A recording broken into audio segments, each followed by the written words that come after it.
Bueno, las noticias. Alejandra ya me dijo que va a empezar su seminario.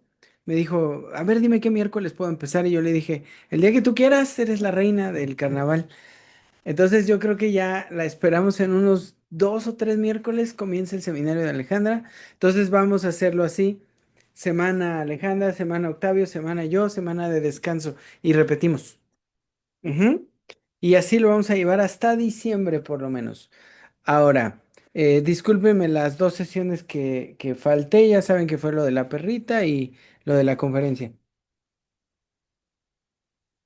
Que por cierto la mandé en físico porque estuvo horripilante la presentación, pero está en el Telegram. Magnolia, baja Telegram por favor y te agrego al grupo para que te lleguen todos los libros y todo lo que compartimos por allí. Y también, Ángel, ¿no tienes Telegram? ¿O sí, sí estás en el Telegram? Ah, me lo vas a mandar por WhatsApp.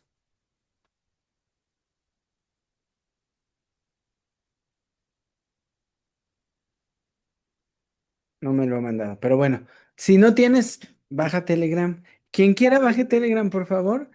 Y yo lo agrego para que ahí les demos todos los textos porque es muy fácil pasar textos y archivos de gran tamaño en Telegram y pues está más protegido que el WhatsApp. Entonces, para que por ahí por ahí toda la vida nos estamos pasando libros, documentales, todo lo que alcanza a caber allí, lo pasamos por allá. Ahora sí, la última sesión, ¿quién se fue? Marta. La última sesión me quedé o terminamos el artículo, el primer artículo de Gimbutas, no sé si se acuerdan que era el artículo este sobre los protoeslavos, ¿no? O bueno, el supuesto grupo que era baltoeslavo germano que habría poblado toda Europa y lo que ella intenta hacer es demostrar que finalmente ese grupo no existía, pero nos abrió un panorama muy interesante sobre... Ay, acá está Magnolia, ya se unió. Qué rápido. Al rato te agrego. Em, Nos dio muchos elementos para pensar. Mm, el posible nacimiento de la cultura.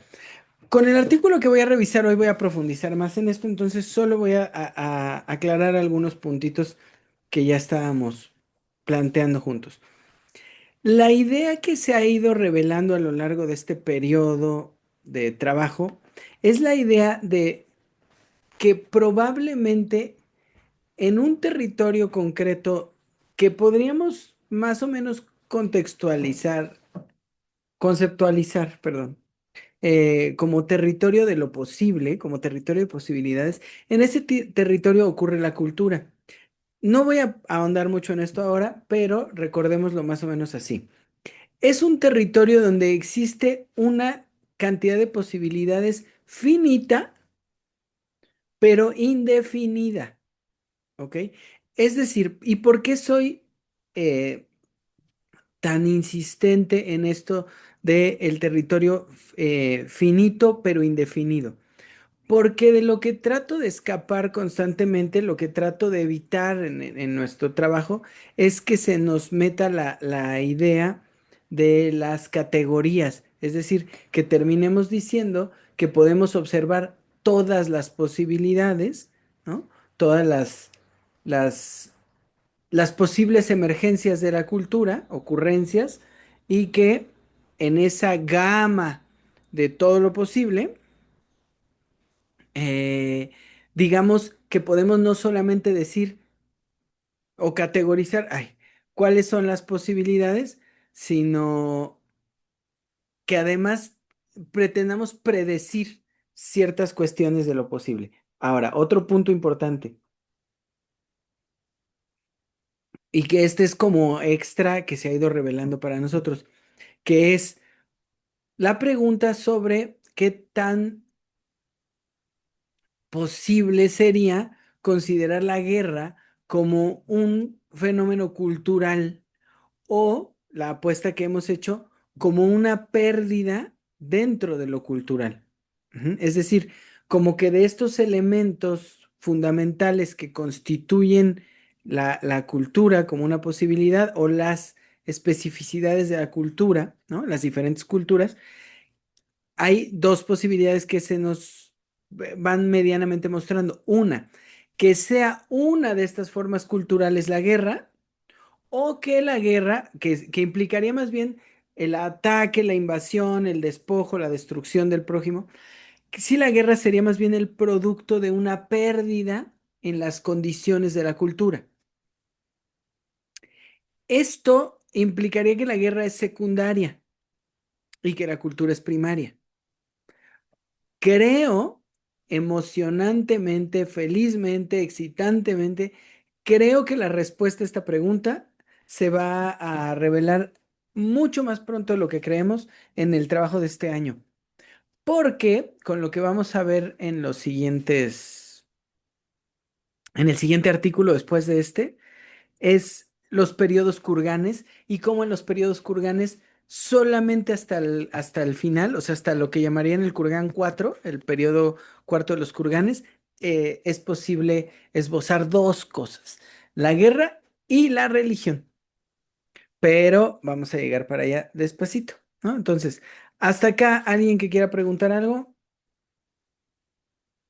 ¿No?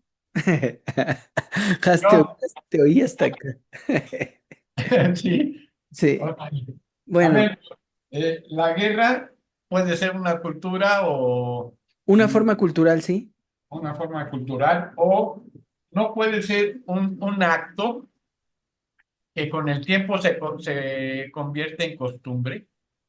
Es que más bien habría que ver La aquí. cultura y la costumbre eh, son diferentes, ¿no? No, las costumbres, digamos, serían como parte del engranaje de la cultura, ¿no? Y la guerra puede ser una costumbre. Pero habría que ver cómo surge, en qué momento surge. Ajá. Ok. Si surge dentro de la cultura es algo, y está interesante lo que dices porque me hace pensar que podría ser un fenómeno cultural chiquito, ¿no? Que no sería una forma de cultura, sí, Ángel. No sería una forma total de cultura, sino digamos, un producto de la cultura chiquito. Pero habrá que ver, habrá que ver. No sé. El hecho es que es un fenómeno, ni siquiera me atrevo a decir que humano del todo, porque hay animales que hemos comprobado que tienen fenómenos similares a la guerra, ¿no? En tanto que apropiación, despojo, asesinato, incluso tortura y violencia, ¿no? Pero vamos a ver, que se revele solo. Ahora vamos a poner las tres tesis, ¿no? Entonces, que sería que puede ser una forma cultural, que puede ser una pérdida en el terreno de lo cultural y que pudiera ser un fenómeno postcultural, digamos que una partecita del engranaje cultural. Lo único que me hace dudar de esa última es esta característica humana que medianamente se nos ha ido revelando, que es la cooperatividad. Y la guerra sería contraria a la cooperatividad, porque en todos los grupos primarios que hemos visto, en vez de encontrarse y madrearse, se encuentran y cooperan. Y por cierto, ya para empezar, nada más, todos los que se aventaron el seminario de Platón conmigo, ¿quién estuvo? Azucena, sí, Axel, no estoy seguro. Has, creo que sí. Lalo, sí, porque estabas en la UCHA en ese tiempo. Eh, Teníamos una duda sobre quiénes eran los micénicos. El seminario de Platón estábamos tratando de ubicar dónde aparece la gubernamentalidad y estábamos viendo los diferentes periodos de Grecia y nos enfocamos un buen rato a los periodos de la Grecia clásica. En ese tiempo estábamos revisando tres grupos que nos interesaban mucho, que son los cretenses, los famosos minoicos, los micénicos, que no sabíamos de dónde habían llegado, que son los primeros, digamos, como los griegos ya, en forma, los primeros que llegan, que son bélicos, pero que no logran eh, conquistar a los grupos culturales de los Balcanes, que ya estaban ahí, que en general son grupos femeninos, no de mujeres, sino grupos adoradores de la diosa. Y luego llegan los dorios, que se madrean a los micénicos, pero que traen más o menos las mismas costumbres religiosas, se madrean a todos los grupos cretenses que habían llegado desde la isla de Creta hasta el continente y se habían fusionado con los grupos de allá, y ya terminan haciendo a los griegos que nosotros conocemos, los griegos de donde salen Sócrates, Platón y Aristóteles, que fueron más o menos 2000 años del famoso periodo oscuro. Bueno, lo que está bien interesante es que parece ser que los micénicos, se los voy a decir así como lo pensé, no les doy todo el recorrido, serían un grupo cultural que ya estaba en los Balcanes, en la península, y cuando llegan los indoeuropeos, los kurganes, se instalan allí, se funden con ese grupo y de entre los dos grupos, de entre los kurganes y los primeros micénicos que estaban allá, nace ya el grupo micénico fuerte que va a ser el que va a intentar conquistar a los grupos culturales del alrededor, que no pudieron porque tenían una desventaja. Los cretenses eran buenos para muchas cosas, pero principalmente para la navegación y tenían como apoyo constante de la isla. Y lo que termina acabando con los cretenses en un momento es la erupción de un volcán, que hace que no puedan ya defenderse con la segunda ola Kurgan, probablemente Kurgan, que son los dorios y que ya vienen a armar su desmadre. Y ya nada más para seguir la línea, es probable que Zeus haya llegado y no haya nacido ahí. Y probablemente el antecedente de Zeus, ya Dumesil nos va a ayudar mucho cuando lo trabajemos, sea un dios del trueno que también aparece en la zona de la estepa rusa y que aparece en el periodo Kurgan 4, que es más o menos en el tercer milenio antes de Cristo. Pero bueno, todo esto son los spoilers de lo que viene a continuación. Ahora vamos a revisar un artículo que nos llegó el año pasado, se acordarán, lo mandó Octavio, sobre un estudio que se hacía intentando hacer un cruce genético con los hallazgos arqueológicos y los hallazgos lingüísticos de lo que había pasado en la estepa rusa y en la vieja Europa para tratar de buscar el origen y el grupo cultural primario que fueron los indoeuropeos, ¿no? ¿Ok? Estamos en pleno siglo XXI, se ha dicho mucho al respecto, pero estas personas dijeron, vamos a hacer un estudio diferente.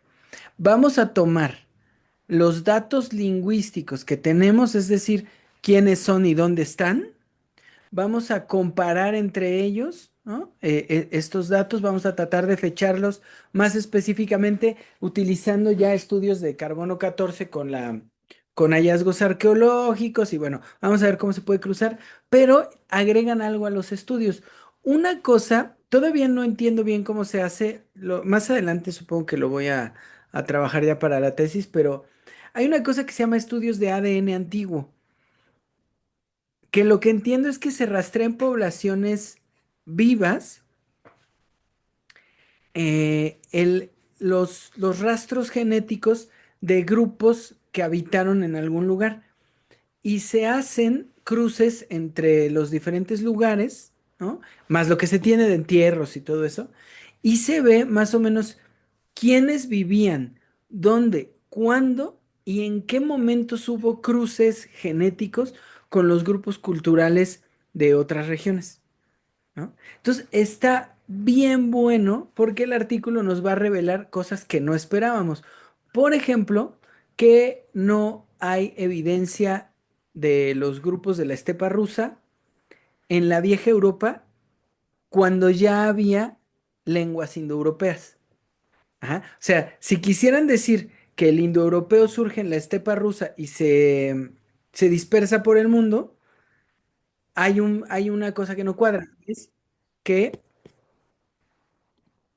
eh, el, el- los estudios genéticos revelan que no hay presencia de los grupos kurganes, de los grupos, voy a decir de la estepa, todavía no kurganes, de los grupos de la estepa, no hay presencia en 5000 años antes de Cristo y ya hay lenguas indoeuropeas en la región. Es decir, que el indoeuropeo habría surgido antes y que habría llegado a la estepa, no que habría nacido en la estepa y habría llegado a la vieja Europa.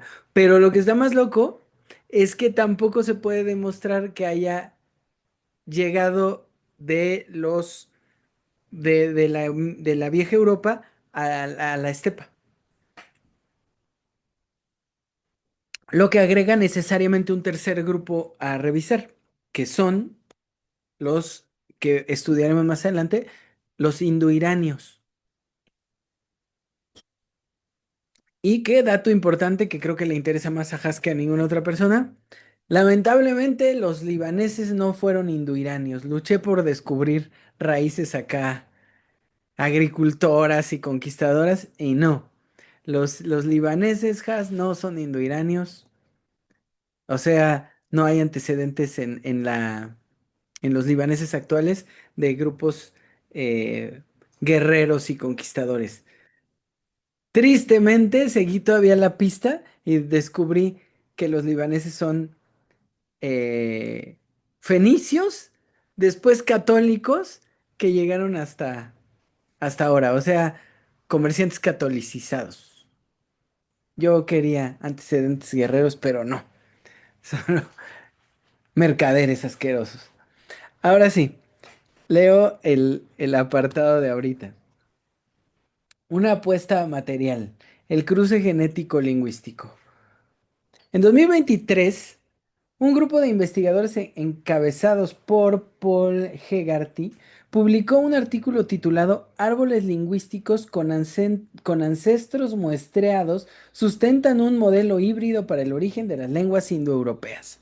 Ah, ya saben cómo se titulan los artículos de revista científica, en el que plantean una posibilidad no distinta, pero sí sustentada con lo que podríamos llamar evidencia material.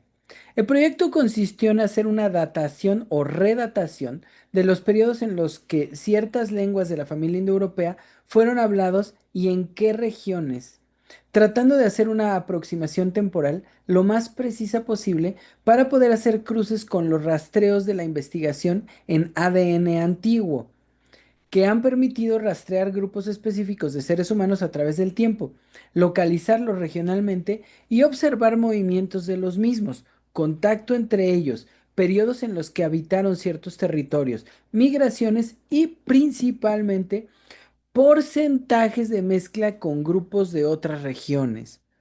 Ujú.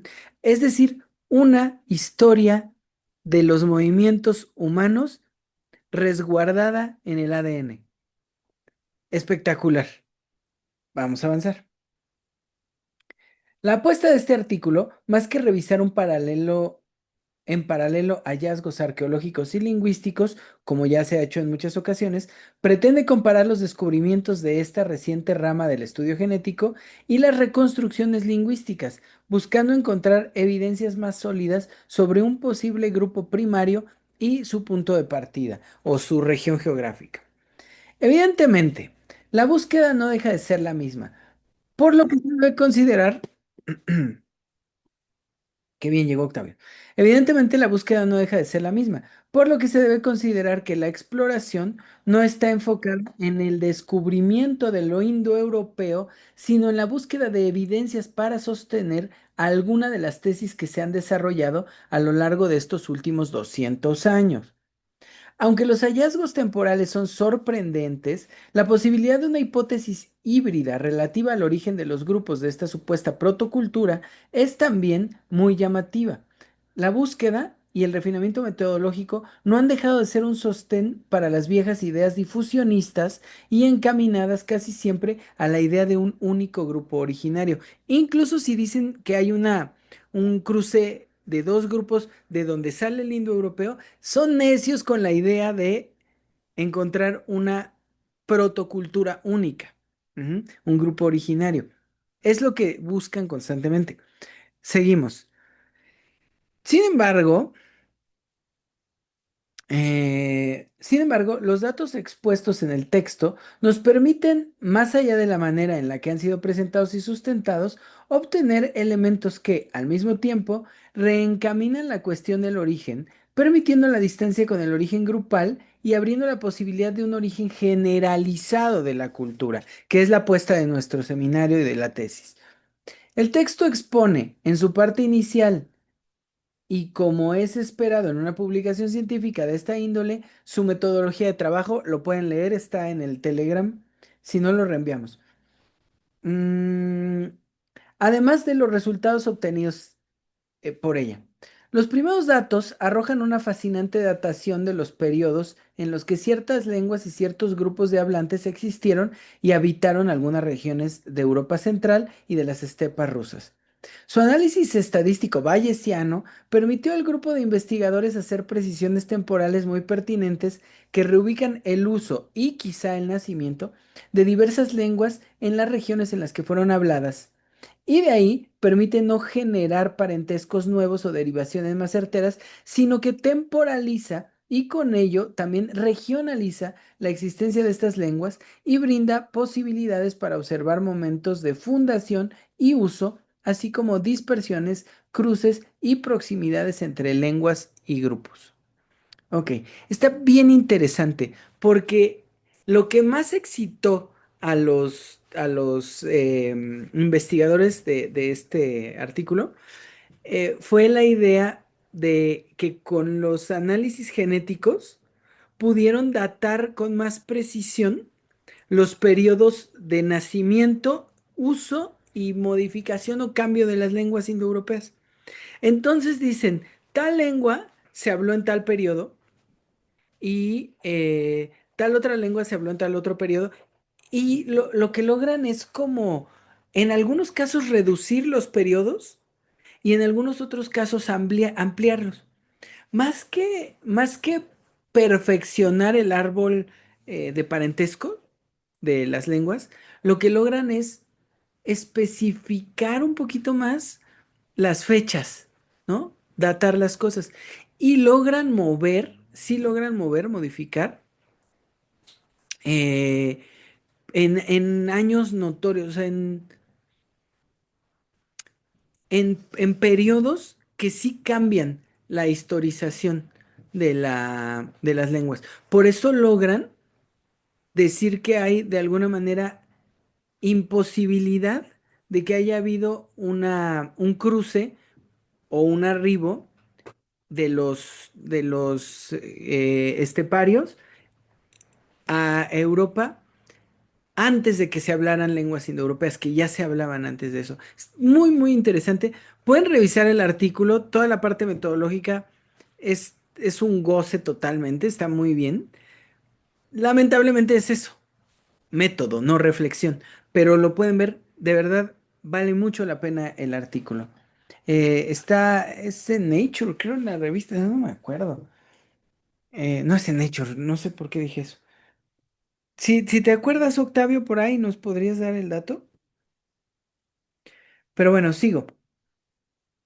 Creo que es la otra que es Science. Science. Creo que Sí. sí. Bueno, ahorita la conecto. Con el uso posterior de estudios de ADN antiguo, pretenden dar materialidad a estas tesis, es decir, teniendo ubicados periodos temporales muy concretos. Lo único que hace falta es evidenciar los movimientos genéticos de las poblaciones de la región. Si se consigue equiparar el periodo en el que se regionaliza un grupo por medio de la lengua que utilizaban en un periodo específico, luego se puede observar cómo dicha lengua se relacionó con otras o derivó en nuevas variantes que también se pudieron regionalizar y acotar temporalmente. Y se encuentran evidencias genéticas rastreables de ello, perdón. Entonces, los datos de la lingüística comparativa habrían encontrado un sustento que no pudieron hallar en la arqueología. Y está muy interesante, porque entonces la arqueología empezaría a perder fuerza, pero vamos a seguir. Las conclusiones resultaron reveladoras en muchos sentidos, tanto para los investigadores como para este proyecto de tesis y sus siguientes análisis poblacionales. Adelantando un poco, parece que a partir del trabajo comparativo de este texto, se hace más fuerte la idea de un origen cultural observable como fenómeno y sostenible quizá como acontecimiento universal, y no único, sino posible en los términos propuestos hasta este momento. creo que lo que podemos nosotros arrancar del artículo es la posibilidad de encontrarnos eh, con con la cultura como un acontecimiento que puede concretarse en cualquier lugar. Sigo. Hace entre 5.000 y 4.500 años, voy a estar haciendo dos dataciones, que es las fechas del texto que renuncian ya totalmente a hablar de antes y después de Cristo, y las fechas que nosotros hemos estado revisando, que sí consideran todavía antes de Cristo y después de Cristo, ¿no? O sea, no es que seamos creyentes, pero es como toda la vida hemos revisado y todos los autores que hemos revisado sí consideran, digamos, el antes de nuestra era y el posterior a nuestra era. Pero estos autores ya hablan parejito, ¿no? De los años en general de 5.000 años atrás, que para nosotros, y es muy importante por el trabajo que estamos haciendo, tenerlo en la mente, estamos hablando de 3.000 años, ¿no? Entonces, 3.000 años, 2.500 años antes de Cristo, o sea, entre 5.000 y 4.500 años, la cultura de la cerámica cordada había encontrado una gran expansión territorial. Según el artículo, en este tiempo o hasta ese momento habría existido un clado o una familia o un grupo común entre algunas de las principales ramas europeas del indoeuropeo. Ajá, digamos que habría una lengua común, pero ya indoeuropea, de algunas lenguas que luego se van a zafar, a desprender y a separar. Lo que no implica una unidad indoeuropea, sí lingüística, pero no una unidad indoeuropea, pero sí un grupo sostenido y quizá separado en un momento localizable temporalmente, ¿no? Ya. Cito. Las lenguas germánica y celta divergieron entre sí hace 4.890 años, 2.890 a.C., mientras que el itálico se separó antes, hacia el 5.500, hace 5.560 años, 3.560 años antes de Cristo, o sea, en el cuarto milenio antes de Cristo. Es decir, anterior al supuesto momento de homogeneidad. Las ramas, o sea, anterior a la idea de que todo el indoeuropeo era una sola cosa. Las ramas albanesa, griega, armenia y anatolia se separaron mucho antes en el árbol filogenético con estimaciones de edad muy anteriores a la experiencia del componente genético estepario en Europa. Ujú. Repito que lenguas porque van a ser importantes los grupos culturales. La rama albanesa, griega, armenia y anatolia. Ujú. Esas se separaron antes, mucho antes que las primeras que dijimos que son la germánica y la celta. Ujú.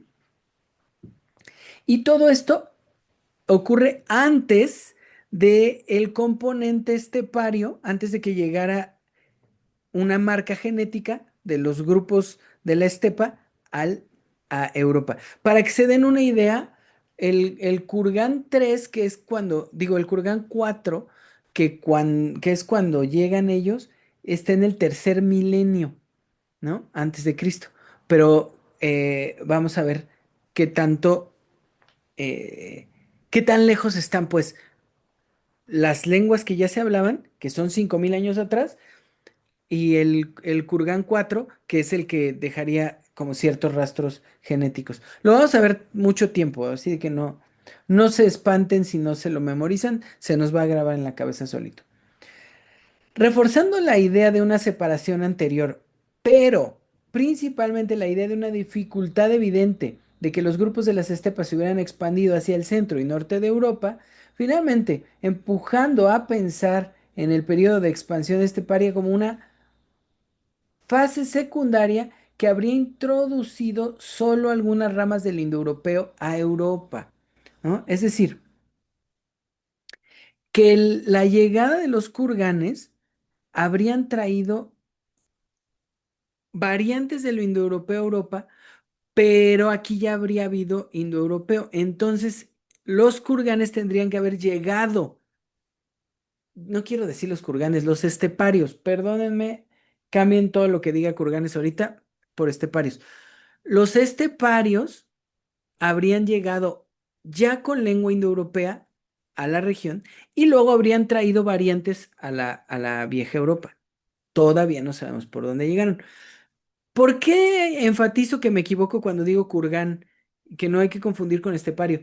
Porque la que decide llamar kurganes a los diversos grupos que estaban allí y homogenizarlos a partir de un par de datos que ella considera religiosos, culturales, ¿no? Es María Gimbutas. Pero otros teóricos no hablan de un solo grupo kurgán, sino de varios grupos esteparios diferentes, porque tienen otras consideraciones de homogenización. ¿Sí me explico? Entonces, sí me parece fundamental que en este momento, cada vez que yo diga kurgán, me tiren de a loco y consideren que estamos hablando de los esteparios, que no podemos asegurar quiénes son.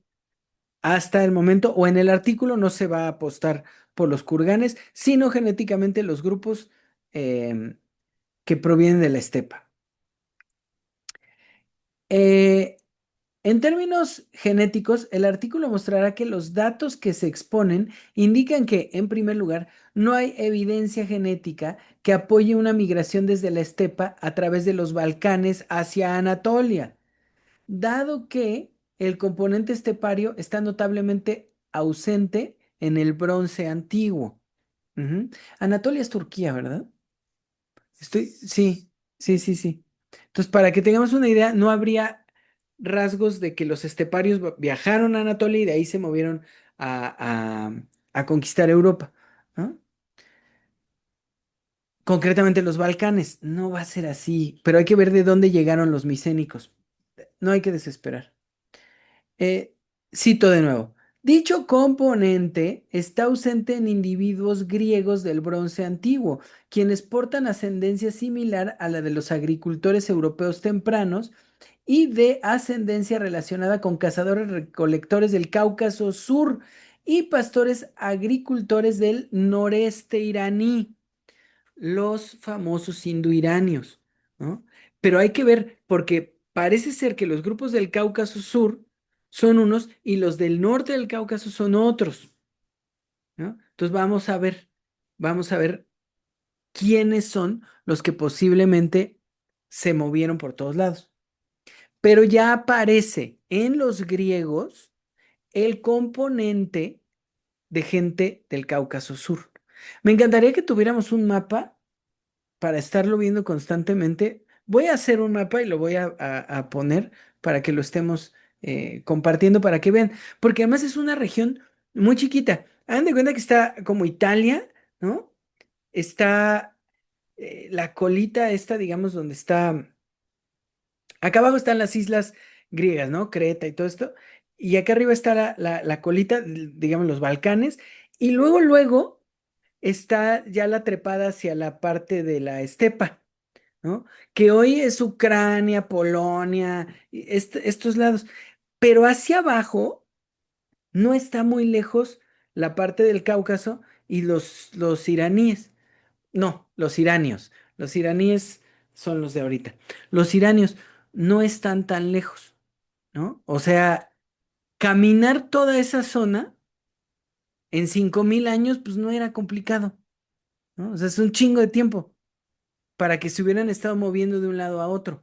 Y no parece haber habido fenómenos naturales, así ambientales, que hayan afectado ni las migraciones ni las expansiones, ¿no? Entonces, lo que quiero que tengan en mente es que no es lejos, no es lejos. No sé si territorialmente pueda hacer una comparación, pero imagínense. Voy a aventar una tesis medio loca, pero imagínense que todo esto hubiera pasado solo en el norte de México, sin contar la Baja California. No es mucho, no es mucho, ¿no?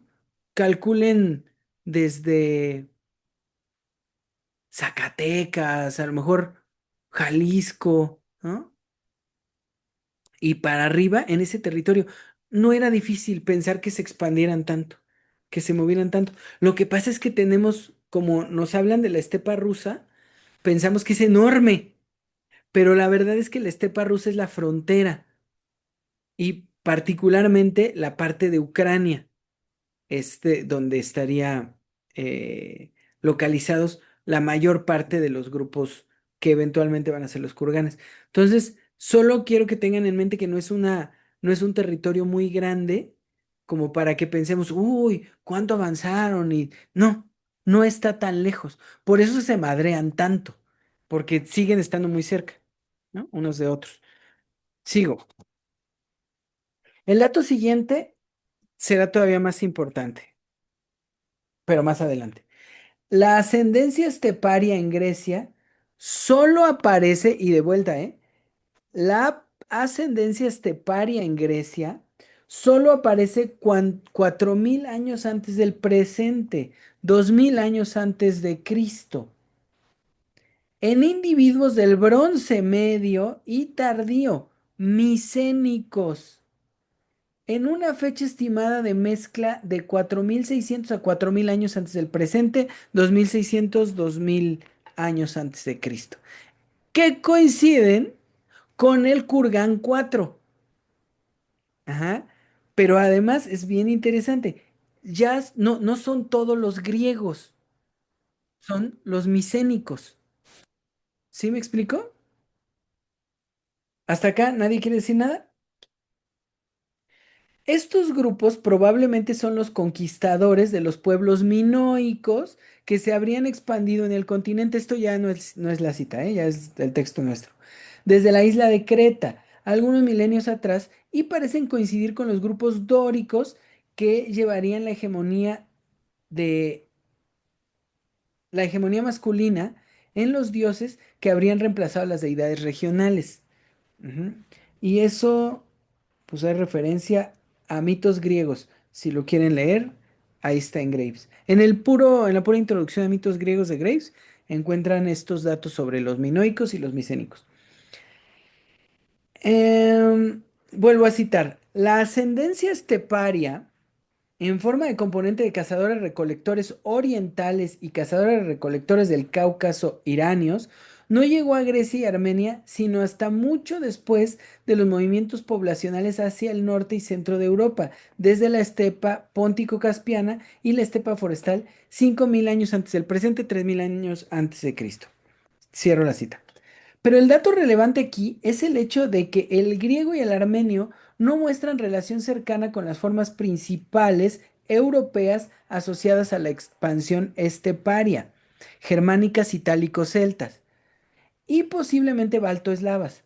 Entonces, y en primer lugar, tenemos un momento en el árbol filogenético en el que se puede hablar de un clado europeo principal, de una familia europea principal, donde se encuentran las lenguas germánica, celta, itálica y la supuesta baltoeslava.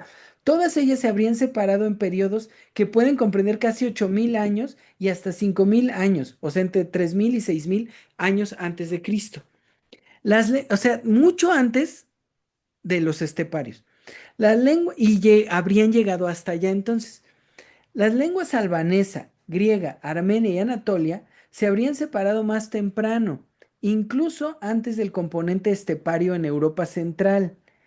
Es decir, que hubo separaciones lingüísticas importantes en periodos muy anteriores en Europa, lo que mantiene la idea de una serie de lenguas indoeuropeas dispersándose hace cerca de 8000 años sin que hubiera presencia ni de las lenguas ni de los grupos de las estepas rusas, ni en la región ni en los grupos existentes, lo que implica con cierta claridad que no es posible atribuir un origen de la lengua a los grupos regionales de la estepa, por lo menos en las lenguas del centro este europeo, aunque la composición posterior de las lenguas de la región ya evidencia contacto, mezcla o proximidad con los grupos provenientes de la Europa, de la estepa, perdón.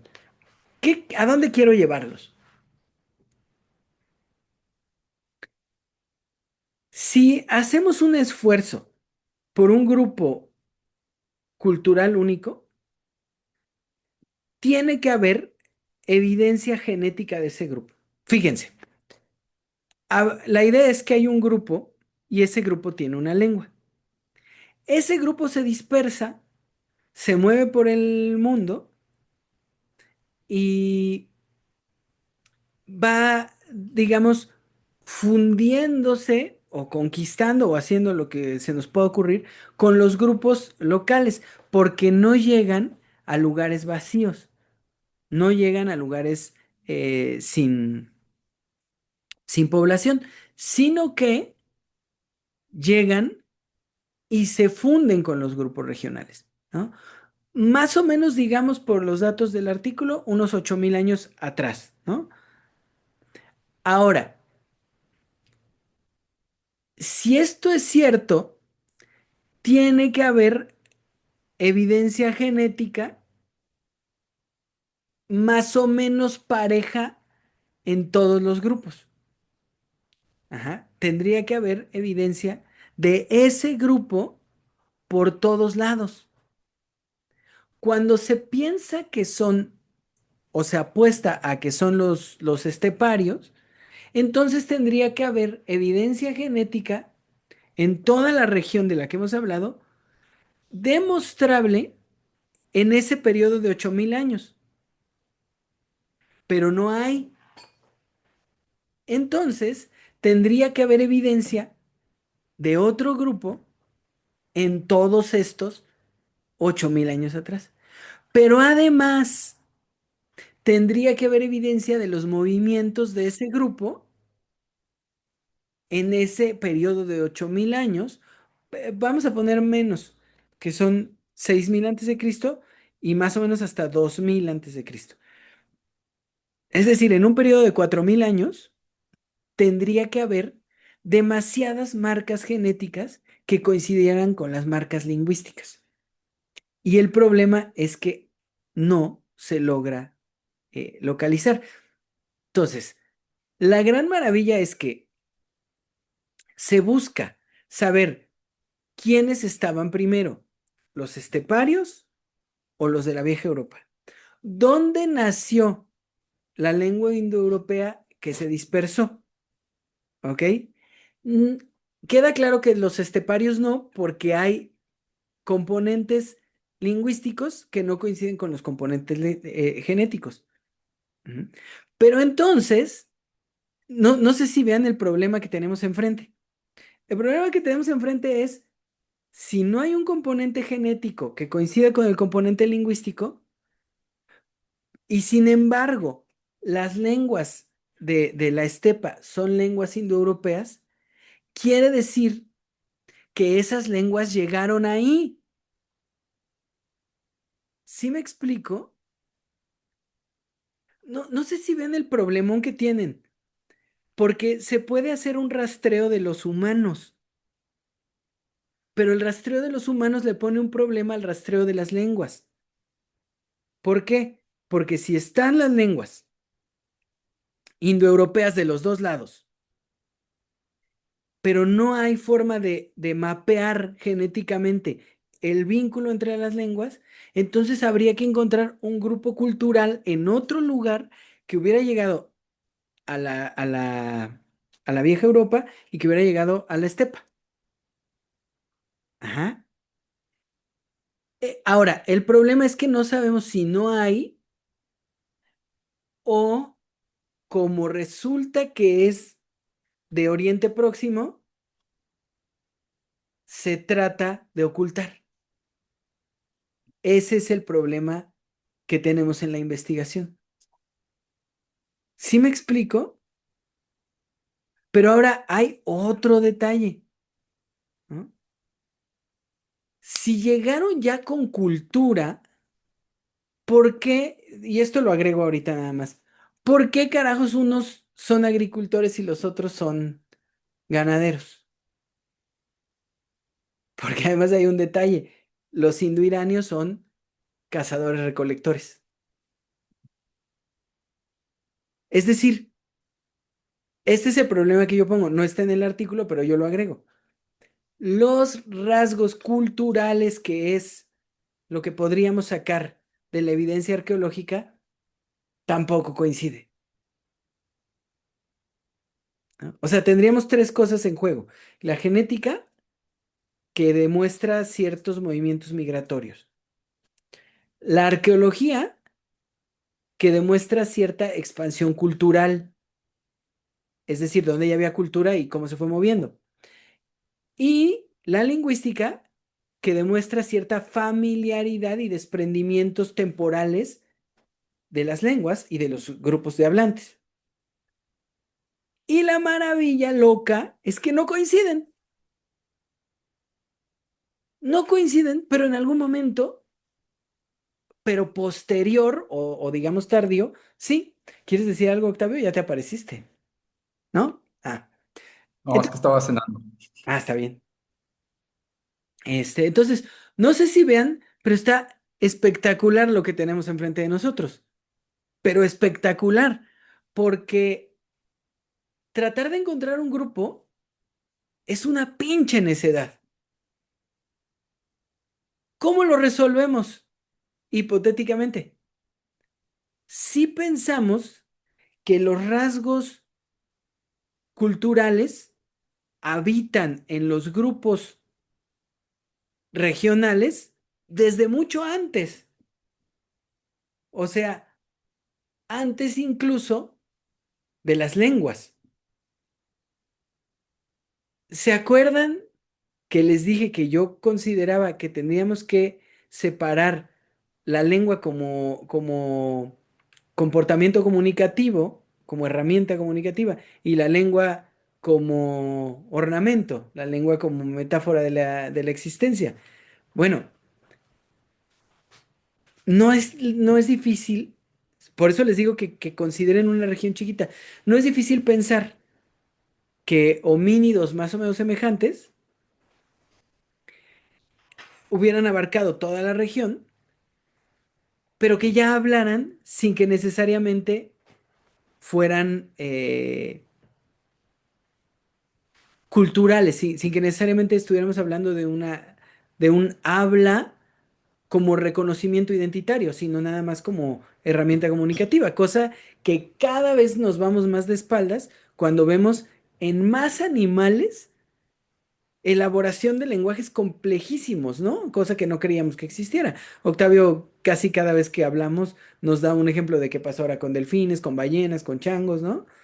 Eh, es muy interesante porque entonces podríamos entender por qué hay similitudes lingüísticas sin que haya necesariamente similitudes culturales.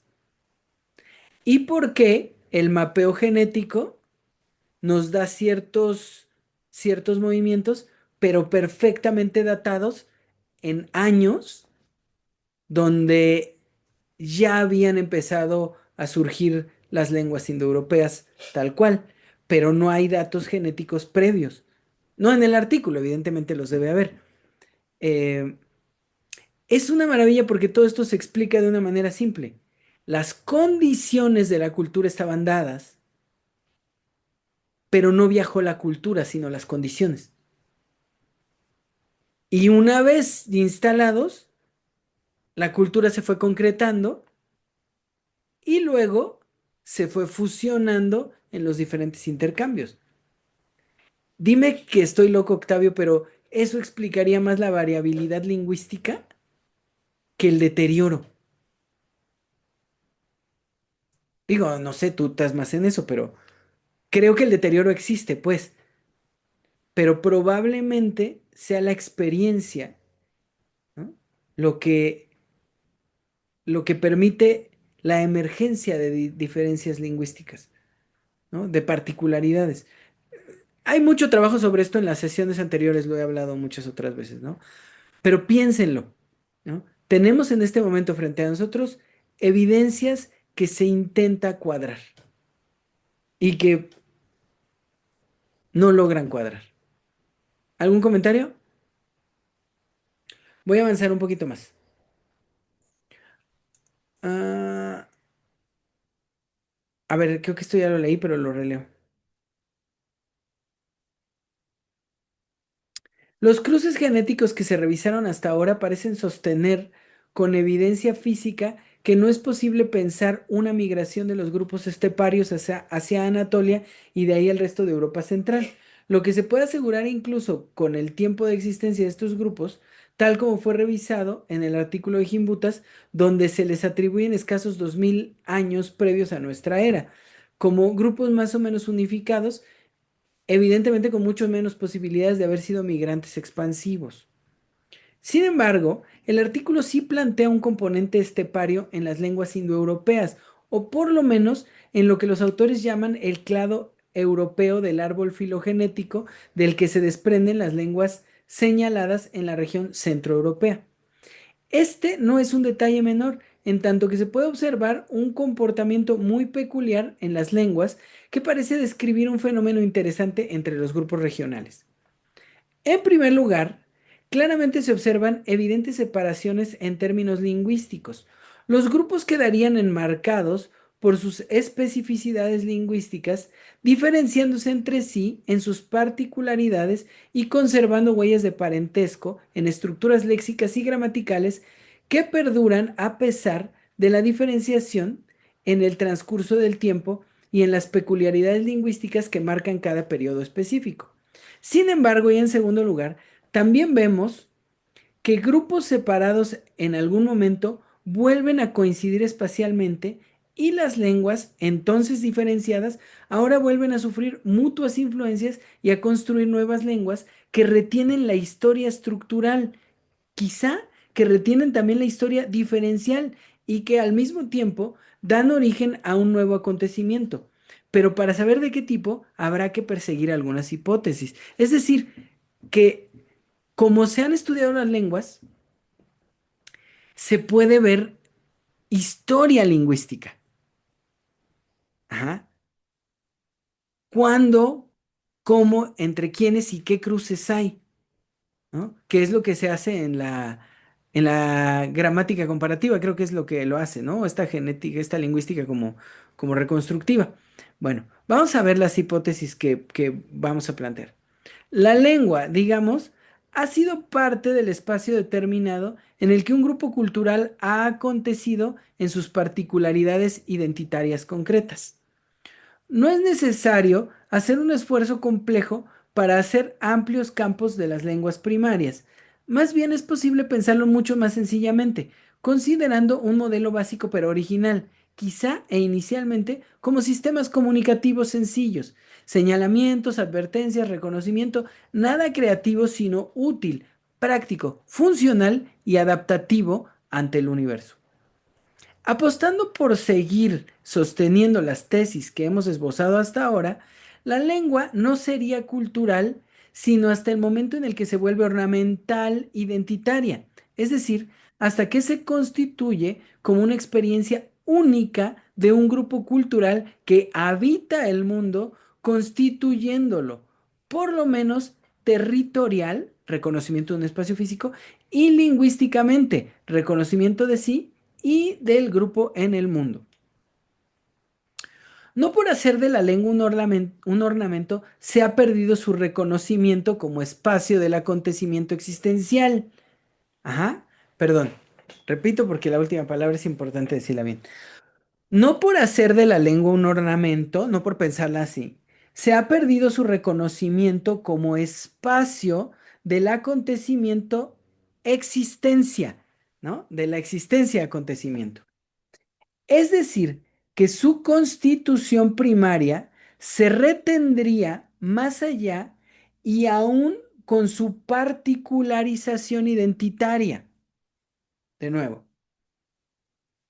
no por hacer de la lengua un ornamento se ha perdido su reconocimiento como espacio del acontecimiento existencia. Es decir, que su constitución primaria de la lengua se retendría más allá y aún con su particularización identitaria. Es decir, que la lengua sería espacio existencial y se concretaría como figura identitaria, como lugar identitario. ¿Ok? Del espacio al lugar, si hay si hay un pensar, una necesidad de pensar distinto. El espacio es territorio de lo posible. El lugar es concreción del espacio en un lugar construido, identitario que se habita. El espacio no se habita sino hasta que se constituye como lugar. ¿Ok? Digamos, hipotéticamente, espero no recibir jitomates acá, hipotéticamente que la función, bueno, que la lengua en su carácter primordial sería espacio donde el acontecimiento existencia va a ocurrir o puede ocurrir. No es solo la lengua. La lengua está atada a otros fenómenos, el territorio, las personas, ¿no? El uso de herramientas, la cooperatividad y todo lo que hemos esbozado a lo largo de este año y cacho. Luego esa lengua se concreta ornamentalmente, pero también otras cosas, el adorno, las figuras incluso de lo divino, representaciones, muchas cosas.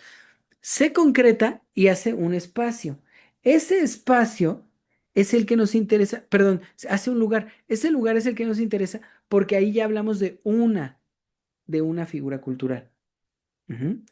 Entonces, cuando se ornamenta la lengua, que hoy me sigo atreviendo a decir que es en el canto, se deja de ser espacio de lo posible para convertirse en una posibilidad, una única. Ujú. Sigo leyendo. La lengua por lo menos tendría dos momentos, el de la instrumentalidad adaptativa y el de la identidad experiencial. De esta manera, tendríamos ya y por primera vez lenguas y grupos identitarios de hablantes, mismos que, no por identificarse entre sí y en el mundo, habrían dejado de crecer y expandirse. Esto es, que habrían, déjenme leer si no redacté mal, que habrían, siguiendo la inercia de la prosperidad adaptativa, continuado creciendo y ocupando nuevos y mayores espacios en el mundo, lo que, por un lado, llevaría a modificaciones territoriales inevitables y, por otro, a la variación de las experiencias identitarias fundamentales. Es decir, que poco a poco, en su continuo crecimiento, modificaría las experiencias existentes y abriría territorio para otras y diferentes posibilidades. Ajá. Que se concrete en un lugar no retiene al grupo, sino que el grupo sigue teniendo la inercia expansiva y entonces necesariamente en la expansión la experiencia tiene que cambiar, porque cambia la comida, porque cambia el clima, porque cambia el territorio y porque se cruzan con otras personas que tienen otros hábitos em, preculturales, digamos, todavía distintos, o rasgos o peculiaridades, características propias que son distintas a las que trae este grupo, como en la alfarería, ¿no? ¿Cómo se hace la vasija cordada, por ejemplo? ¿No? Ahora, eh, cuando esta expansión es muy grande, pues se abre la posibilidad justo de que surjan nuevas experiencias y por lo tanto nuevos grupos que ya no responden a la experiencia primaria, digamos, a la experiencia original concretada de su grupo, pero que vuelven a ser una experiencia que se hace primaria en tanto que ocupa un territorio, ¿no? ¿Sí? Voy a seguir. Una posibilidad nueva o un reacomodo de las condiciones que se reacomodarían como territorio en el campo de lo posible no destruye en sentido alguno la esencia o el fundamento del existir identitario de los seres humanos, sino que lo reafirmarían en su potenciar la existencia en nuevos campos, lo que de ninguna manera podemos pensar como una posibilidad venida del desgaste, del deterioro o de la degeneración de lo existente, sino de la continuidad silenciosa o monótona de esto. Pensándolo de manera más clara, el campo del acontecimiento es tan constante que el acontecimiento mismo se hace parte del campo. se funde con este y por lo tanto condición existencial y no acontecimiento irruptivo. Se hace condición existencial y no acontecimiento irruptivo, lo que nos lleva a la segunda parte de la hipótesis. Es decir, tanta la experiencia se repite que se vuelve campo y deja de ser experiencia. Aunque ahí está. Ajá. Cuando se atiende al fenómeno constantemente, el fenómeno deja de ser un fenómeno irruptivo para volverse continuidad del atender a. Entonces queda la disposición a la existencia, pero ya no posible en tanto que deja de ser la experiencia una experiencia en sí misma, sino una repetición del atender a, es decir, disposición sin experiencia, disposición a la experiencia sin experiencia en sí. En ese momento, la disposición perdura, la experiencia se funde con el campo territorial, ¿no? Y se queda en silencio por mucho tiempo, hasta que nuevamente ocurre la experiencia como un acontecimiento. Un acontecimiento que lo voy a decir es contemplativo, pero no voy a ahondar en eso, pero es necesariamente contemplativo. Dicha continuidad, sigo con la segunda parte de la hipótesis, dicha continuidad no es en sentido alguno destructiva ni degenerativa, sino potenciadora, espacio de fuerza que apunta a la concreción irruptiva, al acontecimiento que llamamos existencia. Hay memoria, pero no remembranza. Aquí es donde se puede entender el cruce cultural cooperativo. Grupos que se reconocen en la experiencia potencial y en la cooperatividad adaptativa a la que ya hemos hecho referencia en esta tesis, ahora se encuentran y se vinculan compartiendo sus particularidades adaptativas, suman sus rutas de prosperidad y abundancia, se reconocen aunque no se identifican y constituyen un espacio nuevo en el que la lengua, que conserva su esencia y exhibe sus especificidades, se permite, en su flexibilidad léxica y conceptual, constituir un campo mayor y, por lo tanto, un espacio existencial nuevo donde una experiencia diferente y novedosa acontece. ¿Vamos juntos? Sí, vamos juntos, ¿verdad que sí?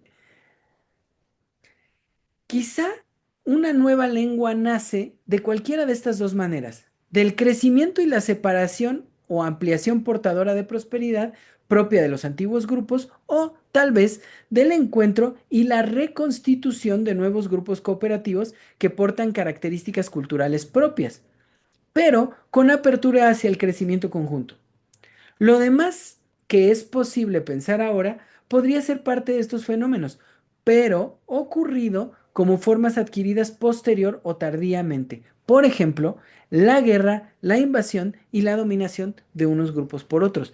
Ahora, Gas, un poco hablando de lo del principio, vuelve la tesis que tengo.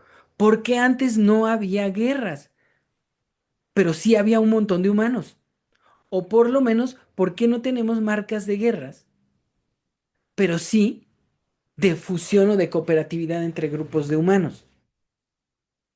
Ajá. Me da la impresión que la guerra podría ser o una adquisición posterior o una pérdida de esta pequeña cualidad que es la cooperatividad. ¿No? Porque la cooperatividad parece ser más esencial que la guerra. Grupos cooperativos hay muchos y grupos bélicos pocos. Lo que pasa es que los bélicos son una mamada porque como son bélicos, se la pasan haciendo guerra por todos lados e imponiendo la guerra. Fíjense bien, voy a ir subiendo el seminario de Platón, no sé cómo le voy a hacer porque no quiero que se vaya confundiendo con este, pero fíjense bien, si los dorios, vamos a pensarlo así, no surgen, sino que, digo, no llegan, sino que surgen en los Balcanes, Ellos son bélicos por algo, pero son de donde vienen los griegos que nosotros conocemos, los griegos clásicos. ¿Ok? Ellos hacen dos cosas, guerra y gubernamentalidad. ¡Pum! Porque son los grupos bélicos los que llevan haciendo guerra y cada vez que ganan guerra, gobiernan. Y el gobierno, Michel Foucault lo dijo muy bello en aquel texto, ¿no? ¿Cómo se llamaba, Octavio? ¿Tú te acuerdas el de la gubernamentalidad así? El gobierno así de los otros. No, ese es el seminario. No, es un artículo chiquito que se llama Ah, ok. La gubernamentalidad, creo que sí, o sobre la gubernamentalidad. Ah, es inútil sublevarse, se llama. Y ahí Foucault lo dice con todas sus letras, dice, la política es la continuación de la guerra. ¿No? Y llevo años diciéndolo, es súper claro, por eso la política siempre es fallida, ¿no? Porque es la continuación de la guerra. ¿Quién inventó la política? Está en el seminario de Platón, ¿no? Justo los que no pueden sostener la guerra como método de esclavitud. La esclavitud mata, la esclavitud genera rebeldes, la esclavitud genera traiciones, la esclavitud mantiene el odio, la esclavitud que apresa es insostenible. Pero si a los esclavos los gobiernas y haces el gobierno de una manera identitaria existencial, por eso es que la República de Platón es espectacular, porque justo Platón dice que una polis tiene que ser una escuelota, toda, desde los monumentos que se fabrican hasta la distribución de las casas, los trabajos posibles e incluso las filas que se hacen para comprar tortillas o entrar al médico. Todo eso es pedagógico, todo eso es pedagógico. Y es brutal, porque la desesperanza se enseña en las calles. Ajá. Porque hay que tener jodido al enfermo para que los otros pierdan la esperanza en su propia enfermedad. Es brutal. Pero esa es la gubernamentalidad, es la institucionalización de la esclavitud. Y la esclavitud es el resultado, el premio de la guerra. Y esto se ha ido refinando. Totalmente, pues ya vean a la escuela de Frankfurt y todo lo que teorizaron esas personas, ¿no? Que ya explican perfectamente cómo funcionamos eh, gubernamentalmente. Entonces, no sé si me explico hasta el momento, pero la guerra en sí misma tiene que ser una adquisición tardía y no puede de ninguna manera responder a la esencia del humano que implica la cooperatividad. Por lo tanto, la hipótesis de una pérdida en la humanización y su resultado la guerra es en sí misma, a mi modo de ver, más fuerte que la idea de la guerra, ya sea como una forma de cultura o como como un hábito, como una costumbre de los grupos culturales.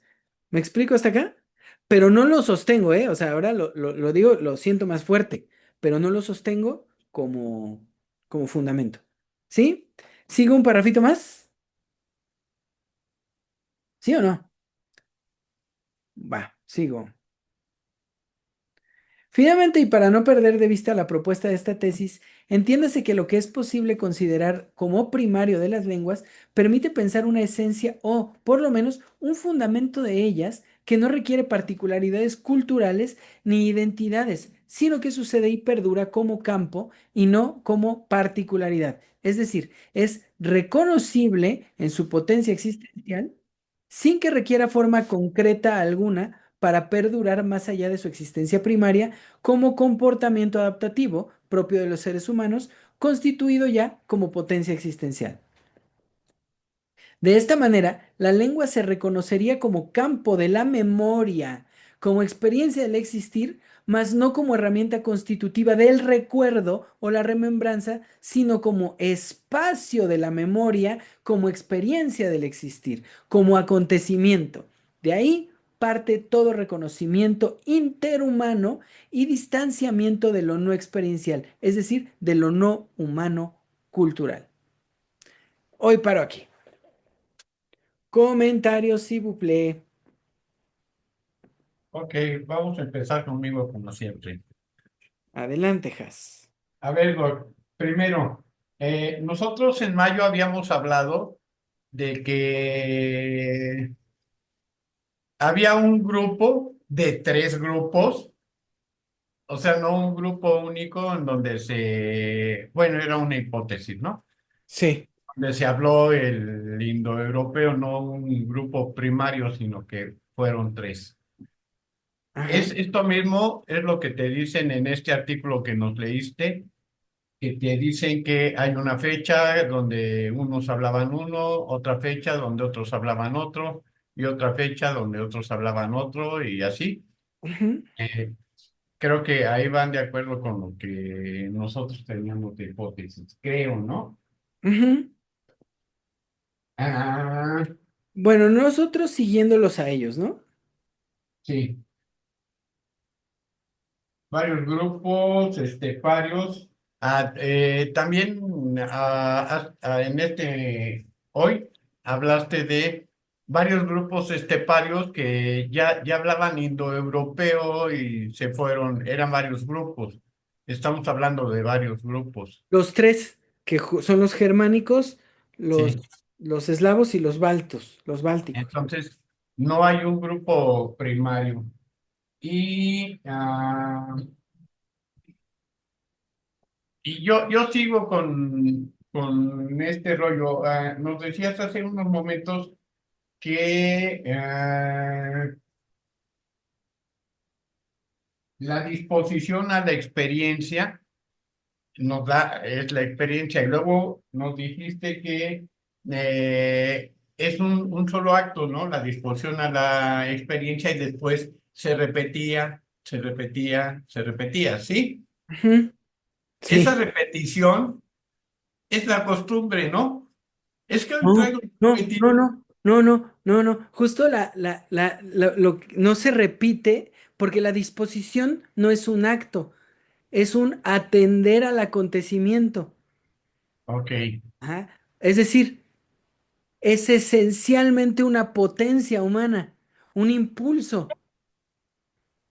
Ajá. ¿Y qué es lo que se repite? Esa disposición. Ah, no, lo que se repite es la experiencia.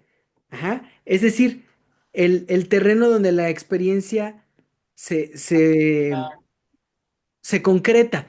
Eso, Has, sí podríamos ponerlo en el terreno de la costumbre, pero vamos a ponerlo más amplio, en el terreno, digamos, de la tradición. Ajá. Tradición o costumbre, para mí es lo mismo. Pero es que es un problema, porque todavía más atrás tendríamos que ponerlo en el terreno del ritual. Ajá. Que Ok. el ritual no es nada más repetir, sino en el ritual se evoca la experiencia. Ujú. Ajá. En el ritual lo que esperas es que vuelva a pasar la experiencia, ¿no? Esa es Ok. la maravilla del ritual. Ujú. Espera que vuelva a pasar la experiencia. Cuando el ritual pierde la capacidad de evocar la experiencia, entonces ya se hace tradición. Cuando la tradición pierde el contenido, se hace costumbre. Y entonces la costumbre son repeticiones tontas que tienen justo un vacío total, pero pues así lo han hecho todos, ¿no? Mis Híjole, padres, yo tengo la costumbre de entrar al seminario cada 8 días. no, aquí evocamos la experiencia, aquí es un ritual. Y entonces es un vacío tonto el mío, No, que aquí es, tengo la costumbre de entrar al mira, seminario. a veces No tú, es cierto, me estoy bromeando. espera, es que a veces tú crees que dices cosas simples que me ponen en terrenos complicados, porque hoy precisamente estaba pensando que nosotros no tenemos eso, no tenemos ritual, no tenemos esta evocación de la experiencia, ni siquiera tenemos la figura identitaria comunitaria, colectiva, no. Entonces, ¿qué es lo que tenemos? Lo que yo les decía la vez pasada, que lo hablábamos junto con Octavio. Lo único que nos queda, cuando hemos perdido todo, pero está la disposición humana a atender a la experiencia, es la construcción de la experiencia personal. No subjetiva, no estoy diciendo subjetiva, sino única, propia de quien la establece, que a mi modo de ver no existiría sin grupo. Yo nunca he enseñado a mí solo, ¿no? Siempre he tratado de estar en grupo. Por eso hacemos seminarios y seminarios. Este es como el 17, 18 seminario que hacemos. O sea, son un montón de años tratando de hacerlo en grupo. Pero entonces, ¿qué es lo que hacemos? Lo que dije la vez pasada, sistema de pensamiento. Cuando lo hemos perdido todo, lo único que podemos hacer es un sistema de pensamiento, quiere decir un territorio artificial compensatorio que permite atender a la experiencia humana, ya ni siquiera filosóficamente, sino reflexivamente. Es decir, tenemos que fabricar el espacio de la contemplación. Y a eso se ha llamado filosofía. Ok. Por eso te digo, o sea, no preguntas una cosa a la ligera, porque entonces nosotros que no tenemos costumbre, que no tenemos tradición y que mucho menos tenemos ritual para evocar la experiencia, pero intentamos existir o llevar esta atención a la existencia a algún lugar, ¿qué hacemos? Sistema. Y ese Ujú. sistema nos arrejunta acá cada 8 días, cada 15 días, desde hace lágrimas en los ojos, 25 años. Ajá. Hola Joshua, que si nos estás oyendo en el pecero. Muy bien, gracias, Doc. Por favor, alguien más. Voy a conectar mi compu, pero aquí estoy, con el fantasma de niebla. Yo estaba revisando en Maps. Ah, que por cierto, sí es cierto. Ya dice Golfo de América, ¿no? Solo dato cultural ahí, de los nuevos. Ah, Estaba revisando el relieve ajá. en la zona que usted estaba diciendo. Ujú, Y bueno, también hay que creer un poquito, ¿no? Porque también es Maps, entonces seguro tiene que tener algún tipo de sesgo. Pero cuando estaba poniendo el tema de la estepa y demás, me encuentro que son cuatro países, Eslovaquia, Hungría y Rumanía, tienen como una cordillera. ujú. Esta cordillera atraviesa ajá, atraviesa estos tres países. Y de norte a oeste, Ganaremos, colinda, que cueste lo que cueste. colinda justo con el sistema montañoso de Suiza. Ujú, O sea, pues en los maps es esto, ¿no? La diferencia. sí. Entonces, me quedé pensando, lo voy a buscar, porque dijo que pues ya había quienes tenían la lengua por allá, en las Ujú, estepas. ajá. Sí, es que estoy juntando un chingo de teorías, ¿eh? Entonces estoy juntando como las ideas. Ujú, Sí, entonces, si ya había quienes tenían esta lengua o quienes practicaban esta lengua en estas regiones, y estamos diciendo que son varios, justo esto no es el grupo único. La llegada o estos tipos, quienes ya estaban ahí, ¿no? Los que ya estaban,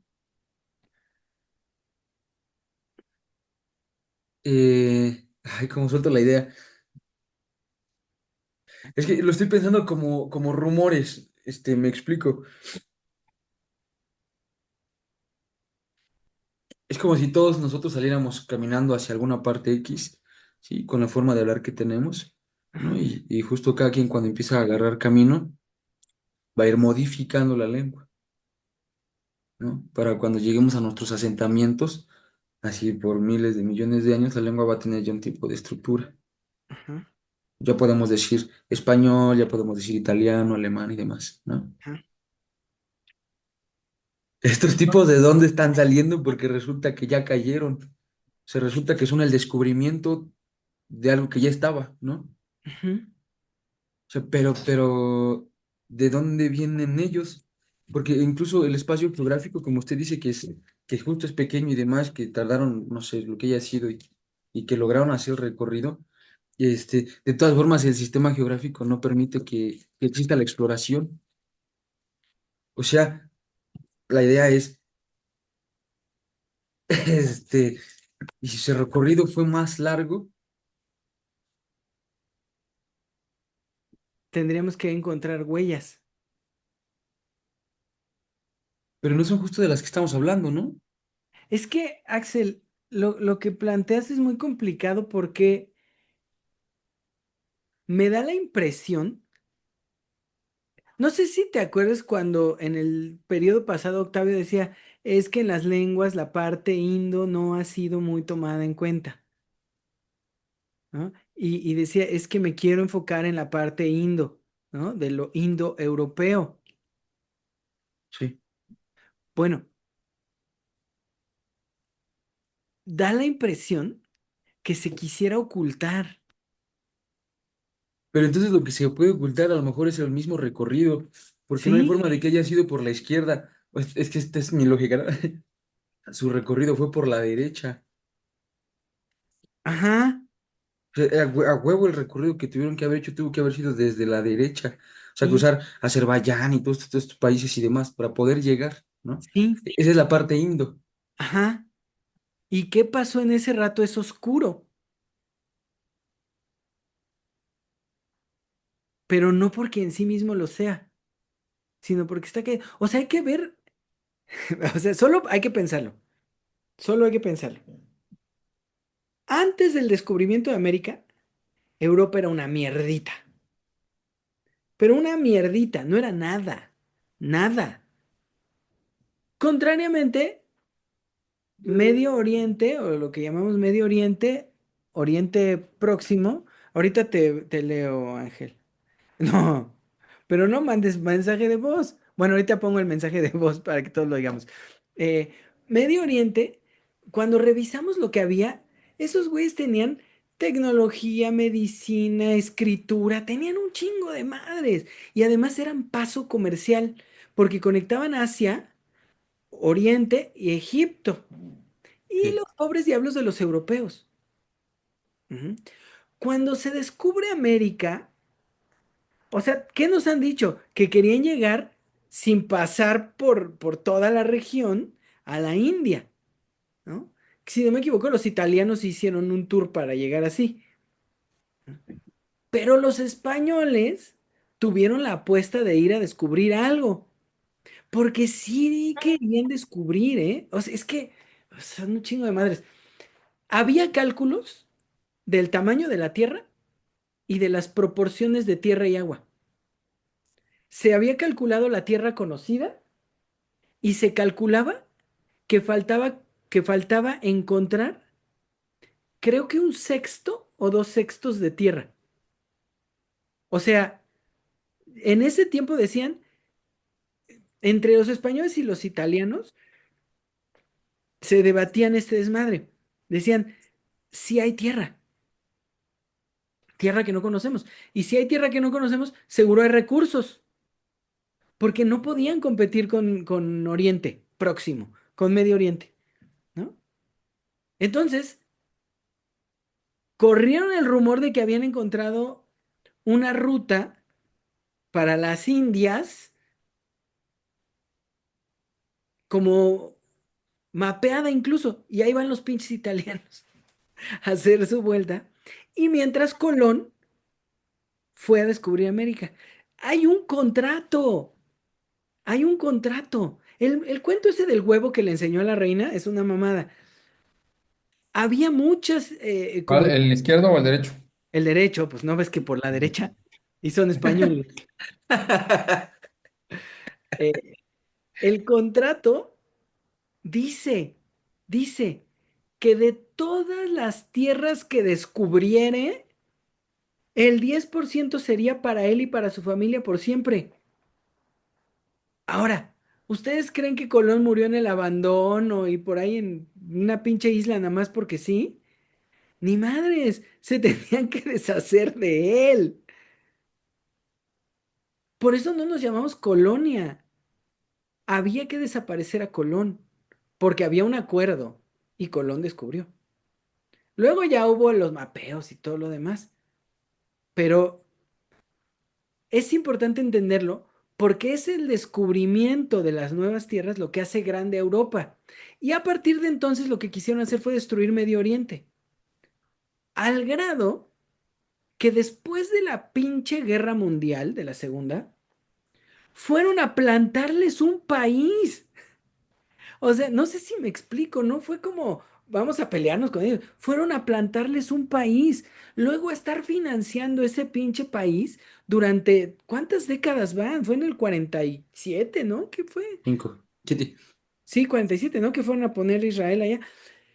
Luego le han estado dando varo, varo, varo, varo, varo. Primero para expandirse y ocupar una región fuerte. Que Trump quiera poner un spa ahí o un resort, es que no es como, ay, ¿qué cosas se le ocurren al pendejo ese? No, es el producto ideológico de esto. Ponen un país que intentaría ocupar lo mismo que Estados Unidos allá.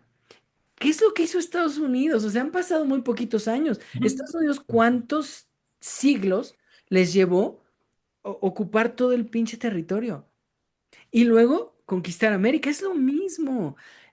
Porque no solo le han metido dinero a Israel para que se chingue a todo el mundo, le han metido dinero a guerrillas internas, a grupos de resistencia como desestabilizadores, a grupos terroristas, le han metido dinero para desmadrar la región. ¿Por qué carajos quieren desmadrar la región? Porque lo quieren hacer desde los kurganes. Pero bueno, no pensemos en eso. No, no, no, no dije lo que dije, olvídenlo. Eh, lo quieren hacer desde que se inventaron los kurganes, desde que se inventaron los indoeuropeos. ¿Por qué? Porque la cosa es ocultar que probablemente la cultura,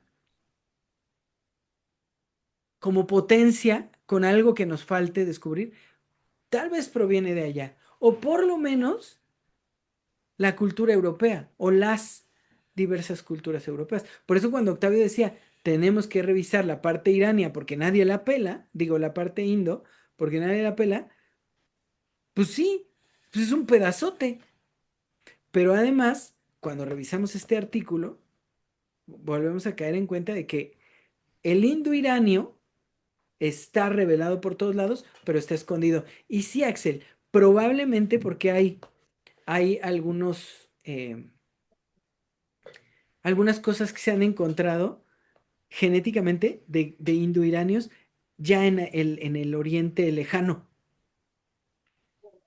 O sea, es probable que hayan caminado un chingo para allá y luego para acá. ¿Sí me explico?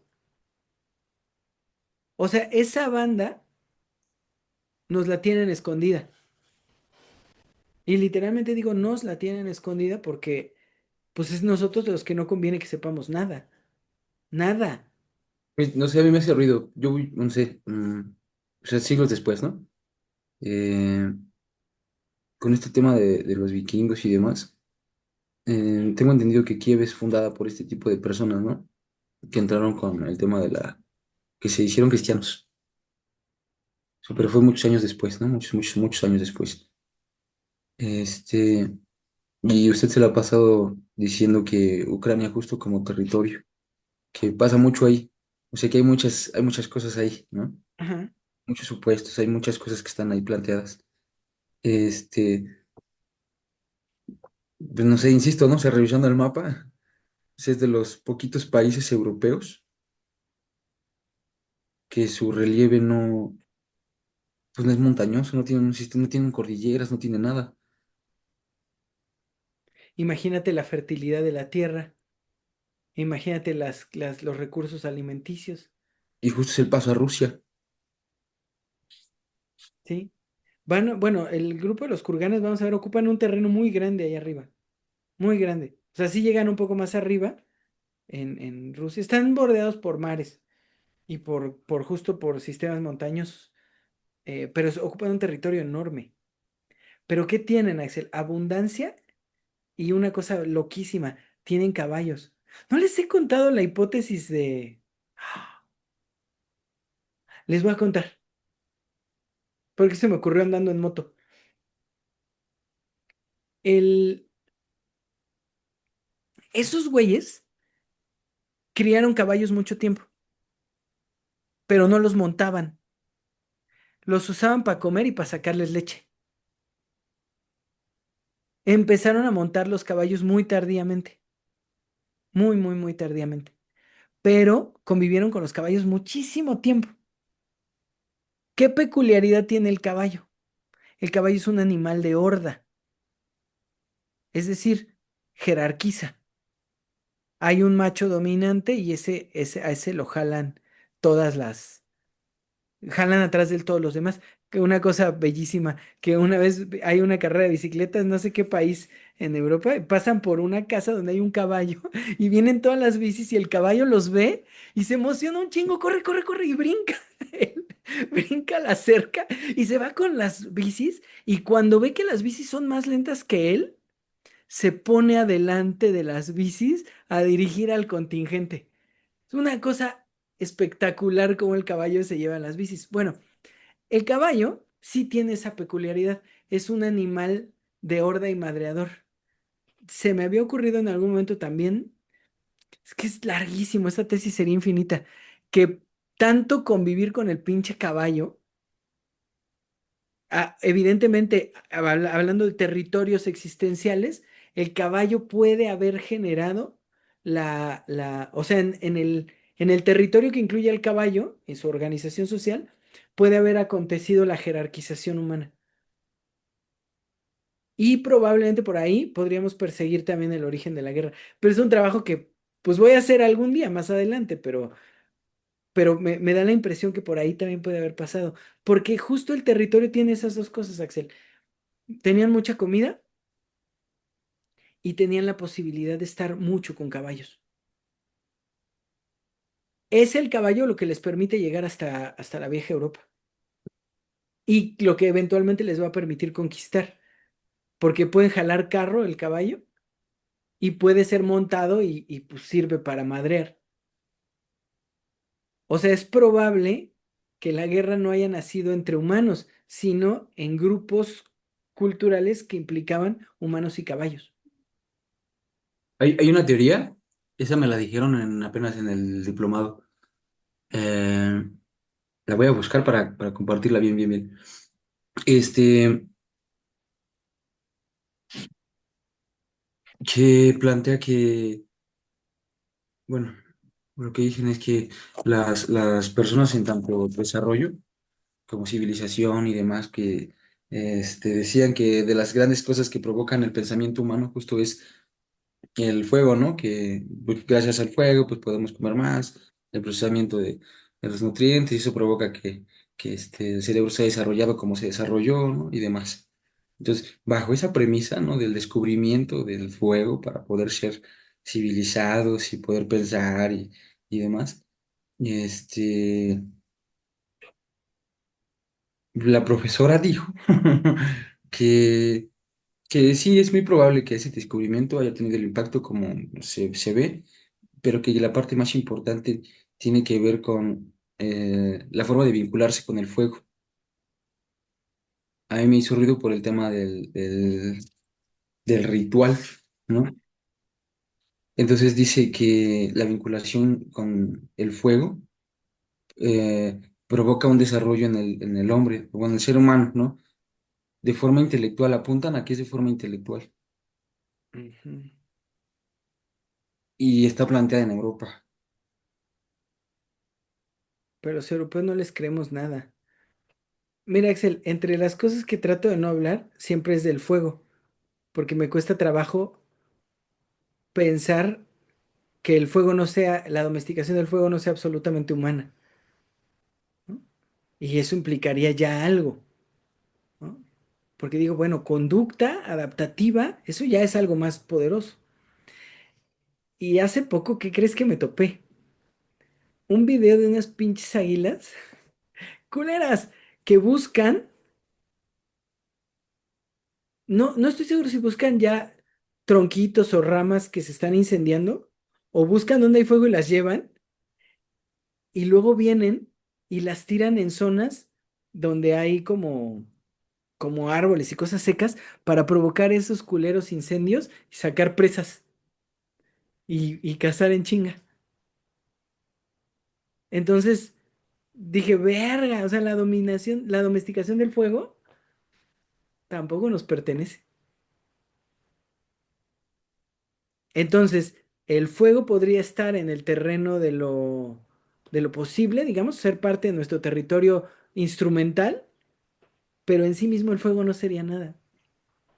Si terminamos viendo que hay otros animales que lo usan, Sí. ¿sí me explico? Eso es brutal. Está bien loco, Axel, porque al final creo que todo este trabajo nos ha llevado no a descubrir a un grupo cultural, sino a descubrir un tapón intelectual. Porque incluso Zeus podría ser el mismo caballo en el trueno, ¿no? En algún Porque momento, no, pero se transforma en cisne, ¿va? hay una... Ah, ya la perdí. Hay ¿cómo se llama? Pues un templo de estos para Zeus. Mm, Se supone que es de los... No tengo bien el dato, la verdad, pero está en Turquía. Y ajá. dicen que ese es el templo. Ese es el templo de Zeus, que no pertenece evidentemente así como tal a los griegos, así, ¿no? Entonces, si lo plantea así, bueno, pienso, ¿no? O sea, Zeus podría ser incluso la representación no del trueno, sino del caballo. Hay que ver, hay que ver más bien en la mitología, pero hay que meterse un rato con eso. Graves tiene mitos griegos. Águila y toro. Si es Zeus, sí me consta que lo transforman en toro, pero para tener sexo con una mujer es cisne, porque se transforma en muchas cosas No, con Europa, se transforma en un caballo. y se En la un lleva. caballo se la lleva volando y su papá grita, Europa, ¿no? Y ya, ahí el nombre del Y así le continente. pusieron nombre a un continente. Sí, No, no, pero sí pero es un caballo blanco. incluso hay un cuadro donde Zeus es cisne y está en pleno acá. Pero es que este güey se convirtió en todos y el que gesta el nombre de los europeos, pues es de esta historia y justo viene a partir de que se convierte en un caballo violador. Ajá, volador. Ay, Axel, no saber leer, mira dónde te lleva. Pinche Zeus. No sé, me hace pensar, ¿no? O sea, también por ahí. Vamos Algo a que llegar, solo pensé ahorita, eso lo pensé ahorita. vamos a llegar. No creo que lleguemos tan lejos en esto. No sé, uno nunca sabe, uno se termina excitando y ya va dando seminarios y seminarios. Pero sí vamos a llegar a los micénicos y ahí, los micénicos ya tienen Zeus. En el primer periodo, donde los micénicos ya están medianamente fundidos con los grupos de la diosa o los diferentes grupos de las diosas que son como herederos de los cretenses, se hace un panteón, ahí ya empiezan a aparecer Afrodita y todo, ya hay Zeus, pero no era un dios padre, es hasta que llegan los dorios que se impone. Está en los mitos griegos de Graves, son 2 tomos, está bien lindo, échenle, échenle ojo, está bien bueno. Hay un libro que se llama Mitógrafos griegos, son varios autores, pero busquen así, Paléfato, en Mitógrafos griegos, está bien bueno, porque muchas de esas cosas también encuentran sentido. Ya tendríamos un poco más clara la cabeza para pensar eso. ¿Algo más, Axel? ¿Eh? Nada más, profe. No, es que acá Sofi está participando, pero... Ah, sí, tengo que ver el mensaje de Ángel. Recuérdame, Ángel. A ver, vamos a ver todos lo que dice Ángel. Ah, pensé. A partir de las mismas deficiencias que tiene el cultura y en el comercio, en el comercio, Relacionaron cada cultura y empezaron a desarrollarse a partir de ello. Es que creo que el comercio es interesante, porque el asunto del comercio es que es, ¿no? Porque si lo vemos como intercambio, el comercio nos plantea figuras que posteriormente serían capitalistas. Pero si vemos el comercio como cooperatividad, ¿no? Que esto implicaría más bien un aprendizaje, una adquisición cultural, entonces el comercio sería más bien una herramienta eh, para llevar y traer experiencias, pero eso ya sería también tardío, ¿no? Eh, y creo que no se comercia por deficiencia, creo que se comercia por abundancia, ¿no? Y creo que el comercio debe ser, insisto, una adquisición tardía porque debe haberse llevado como como portar una forma cultural que después se comparte, se expande y luego se retrae. Los viajeros también deben, los viajeros, no los migrantes, los viajeros también deben ser tardíos en en la humanidad, ¿no? Porque el migrante pues parece que está desde siempre, pero el viajero, es decir, el que va, reconoce y regresa, ese creo que es tardío, creo que es una adquisición tardía. Y creo que ese es un carácter un poco de nosotros en general, ¿eh? De, no me gusta decirlo así, pero digamos la población intelectual, sea que viajemos y que nos mame ir a una sierra, a un país, a una ciudad, a un bar en casa de la fregada, a una iglesia en otro lugar, también nos encanta el viaje por las pinturas, por la música, por los libros, por las novelas en general. Es decir, ese carácter de ir para atraer es una peculiaridad adquirida tardíamente. Y creo que el comercio debe estar junto con los viajeros, pero ahí sí creo que es un terreno que no me voy a meter en muchísimo tiempo hasta que decida ver quiénes eran los fenicios. Pero bueno, espero haber respondido que no era Ángel porque no reconocí su voz, supongo que es Rafa. Bienvenido, Rafa, y espero haberte respondido. Octavio, ¿ibas a decir algo desde hace rato o alguien más?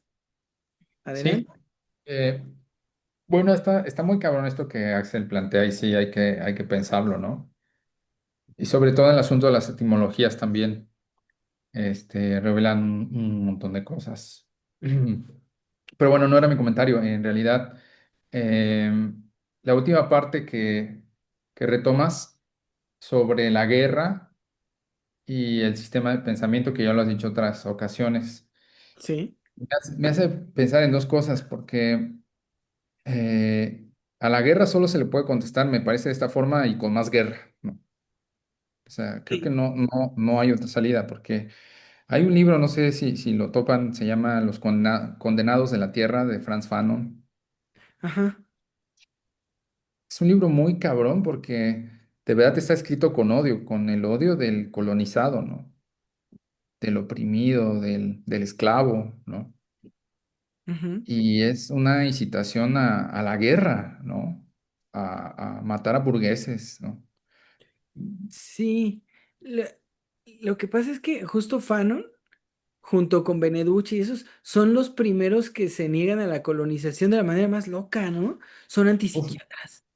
sí, hay un documental que vi hace como unos 5 años sobre Sudáfrica y cómo están matando a los blancos. No sé si eso frenó, pero era una cacería encarnizada.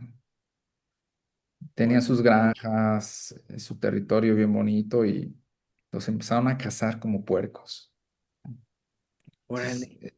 está muy cabrón ese documental. No me acuerdo cómo se llama, pero igual pues, se puede buscar, ¿no? Y la otra, como dices el sistema de pensamiento, ¿no? Que por lo menos en lo que hemos trabajado, y puedo decir más bien lo que has trabajado y te hemos seguido, pues sí, es clara una tendencia que estás desarrollando, ¿no? Me parece cada vez que hay más claridad con la forma en que vas pensando este asunto de la esclavitud, ¿no? Y de ahí se desprende otra cosa, nuevamente el asunto de la guerra, porque yo no sabía que Graves tenía una traducción de la Odisea, apenas la encontré. ¿Él tradujo la Odisea? Tradujo la Odisea. Está muy cabrón porque precisamente se vuelve esto como una especie de bucle, porque la guerra no puede existir sin invocar a la musa. O sea, las guerras tienen que regresar a las musas también, porque ningún autor que yo sepa, así, la primera línea de la Odisea, ¿no? Eh, donde habla de la cólera, ¿no? Ah, no, esa es la Ilíada, perdón, ¿no? Mm. Pero donde habla de la cólera, Graves dice que es una invocación a la musa, ¿no? O sea, las guerras también necesitan esa invocación por algo. No sé por qué, no. O sea, no lo puedo responder ahorita, pero también invocan, ¿no? Nada más. Toca preguntarnos dónde nace la guerra, ¿eh? Porque ya me entró la duda. Porque no creo que haya nacido en un solo lugar. ¿Y por qué las musas? No, no entendí por qué las musas. Bueno, Graves muestra claramente que en la Ilíada y la Odisea inician estos textos de guerra con una invocación a las musas, ¿no? Ah, ok. Que representan Mnemosine y la memoria, el canto, etcétera, ¿no? Es Gracias, gracias. justo el arpa, la griega, porque los egipcios tienen el arpa más grande, ¿no? Pero los griegos tienen la de 3 cuerdas. Y la de en medio se llama, pero no es Mnemosine el nombre. Es todavía un nombre anterior, pero es memoria.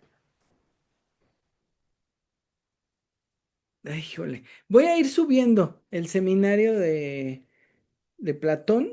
Es que no da tiempo de enterarse de qué está pasando en el mundo y además escuchar y además escribir. Pero voy a ir subiendo el seminario de Platón. Lo voy titulando nada más como sesión 1, sesión 2. ¿Les parece si lo subo los viernes para que le vayamos echando ojo? Y sabes que puedes hacer una lista de reproducción en el canal. Ah, sí. Dentro de tu canal, ahí Ah, puedes poner precisamente Seminario de Platón. Y es como una sublista, ¿no? ah. Seminario Indoeuropeo y ahí está todo. A ver si ahorita, si no doy consulta, me pongo a hacerlo ahorita. Sí, es Este, súper fácil, nada más vas subiendo ahí. Obviamente en el principal sí se va a ver un poquito la mezcla, pero ya en las playlists ya está todo organizado. súper. Ah, lo voy a Ujú. hacer, lo voy a hacer, lo voy a hacer. Oye, ¿el libro es La hija de Homero? No, no, no es la hija de Homero. A ver si por aquí se los enseño. Dame un ¿Te lo segundito. conseguiste digital? Sí, lo tengo digital, igual lo subo. Sí, compártelo, no seas malo. A ver. No, no, yo también pensé que era ese, pero empecé a investigar y dije, ay, güey, no, este es otro libro. Qué loco el Graves, ¿eh? Sí, no, ¿qué onda? Que por cierto, hablando de lo de Sudáfrica, me recordaste una cosa, porque por alguna razón no se dice, ¿no? Que casen a los blancos. Creo que Sí, decirlo implicaría muchas cosas. Implicaría que ellos son demasiados y son muy pocos blancos. sí, Implicaría incitar a una población, implicaría darles bandera. Pero les voy a contar una experiencia. Saben que no puedo hablar concretamente de dónde trabajo y esas cosas cuando hacemos la, la, lo en vivo. Pero había un convenio con Sudáfrica para intercambio y se dejó de hacer porque estaban violando prácticamente a cada mujer que llegaba ahí. Se rompió el convenio de intercambio. Ya tiene varios años. Y en una de esas, Octavio, quizá tantos como los que dices pues, del documental, a lo mejor unos 8 o 10 años, sí, sí, está cabroncísimo. pero no van a decir. No, no, definitivamente. Hay algo A que ver, se esconde, sí, perdón, rápido, rápido. Acá está. The Anger of Asyl. Ah, no, sí, es la Ilíada. Yo dije la Odisea, perdón. Es la Sí, Ilíada. después corregiste. Sí, No manches, qué bonito. es un goce máximo. No está en español, obviamente traducida de la versión de Graves, ¿no? Ajá. pero hay que leerla, se las voy a compartir. ¿Se dirá Aquiles o Achiles? ¿Aquil? ¿Chilaquil? Chilaquiles, el chilaquiles. Tu Chilaquil. versión, pues ya vas a vulgarizarte, Como siempre, como siempre. se llamaba Chil y se apellidaba Aquiles. Luego me la invento. ¿Más preguntas? Nada más. ¿Comentarios? Las comparto. Sí, por favor. A ver. ¿Nadie más? Yo sí tenía. Este, Adelante, Lalo, ¿verdad? sí, Ah, sí. en esta parte de lo del rastreo, ¿no? O sea, que no se puede hacer como, o no se puede hacer como genético todo esto. Bueno, no sé, me imagino, pero se ha hecho como que sea fenotípico, o sea, que se rastreen cuestiones eh, físicas que pudieran compartir, a lo mejor los de un extremo y otro extremo. Y de ahí me surgió como otra duda de si la lengua que hablan las personas puede modificar de alguna manera la forma que puede tener a lo mejor el cuerpo, o en este caso a lo mejor, no sé, la quijada, la lengua, los dientes, las cuerdas vocales, todo esto. Este, porque pues yo recuerdo que los asiáticos, por ejemplo, no pueden pronunciar la R cuando tratan de hablar un idioma, a lo mejor acá latino, porque en su lengua no existe, o en su idioma no existe. Entonces no entrenan como que la lengua para que genere ese sonido, no tiene esa fuerza. Y creo que su paladar está un poco más bajo por esa misma razón, porque no empujan, ¿no? Entonces, no sé si eso sea una forma de poderlo rastrear o no sé si eso sea algo que se haya hecho. Yo te contesto la primera parte y Octavio te contesta eso. Porque lo del rastreo genético, sí, sí revisan qué comparten, quién es qué y qué, ¿no? Eh, Tengo que revisar estudios. Lo que pasa es que ya cuando te pones a trabajar con la inteligencia artificial, no te da tan buenas referencias, las tienes que explorar tú. Que en general hay artículos sobre lo que hacen con esto del ADN antiguo. Pero sí, o sea, justo lo que hacen es eso, es una comparación. Se hace un mapeo y se hace la comparación. Espero que sí te conteste con eso Sí, sí, sí, sí. y ven que comparten de unos y otros. Pero ya justo lo manifiesto es el fenotipo, ¿va? El genotipo es Sí, lo que se trae y lo manifiesta el fenotipo. lo Sí, físico. sí, sí, sí, sí, la manifestación, sí, sí, sí está estudiado, eso está estudiado, porque incluso en Kurganes se habla de poblaciones de homogéneas, ¿no? Fenotípicamente, y de grupos anteriores al Kurgán 2 y 3 que sí, sí tenían poblaciones de diferentes grupos y que sí se rastrean justo así, ¿no? Ahora, Ok. creo que Octavio te puede explicar mejor, digo, contestar mejor lo otro, porque según yo sí he visto que sí cambiamos morfológicamente por la lengua que hablemos, ¿no? De hecho, lo raspudito, ¿no? Del paladar es diferente para los hindúes que para nosotros. Pero te dejo, Octavio, tú eres el profe. Incluso la tesitura de nuestra voz cambia respecto a la lengua que hablamos. Eh, es Wow. interesante, ¿no? Yo conocí un francés que hablaba muy mal español. Digo, muy mal, me refiero como francés, ¿no? Como un francés que aprende español, pero hablaba maya perfecto el cabrón. O sea, los mayas decían, si yo a este güey lo escucho en la otra habitación, yo no, o sea, yo digo, es un maya, ¿no? No es francés, ¿no? Entonces hay este tipo de curiosidades que no necesariamente están asociadas a aspectos físicos, ¿no? En el caso del japonés, por ejemplo, me parece que no es tanto que la lengua no tenga la fuerza, sino es más bien una cosa más abstracta. La representación del sonido es la que no pueden en un primer momento comprender, asimilar, ¿sí? Porque esto lo pueden hacer, no hay nada se los impida, pero como no está representado en su lengua, pues obviamente lo que hacen es buscar el sonido más cercano y el sonido más cercano es lo que se llama la lateral, la, en vez de ra, ¿no? Entonces, creo que va un poco por ahí, ¿no? Pero como te digo, no, nada impediría, porque hay muchos casos que documentan esto, que pudiesen hacer el sonido, ¿no? Pero pues nada más porque no está representado mentalmente. Ok, ok. Pero sí hay variaciones, o sea, sí hay callos, ¿no? Que se nos hacen por el uso de la lengua, ¿no? Digo, no es que esté impedido porque todos tenemos el mismo aparato, pero depende cómo se usa. Sí, sí, sí debe de haber. Y además, por ejemplo, precisamente las lenguas em, afroasiáticas, sobre todo las semitas, ¿no? El árabe, el hebreo, las bereberes, ¿no? El egipcio antiguo, bueno, los egipcios antiguos, tienen un montón de consonantes, este, que son eh, tubulares, que se hacen con la campanilla,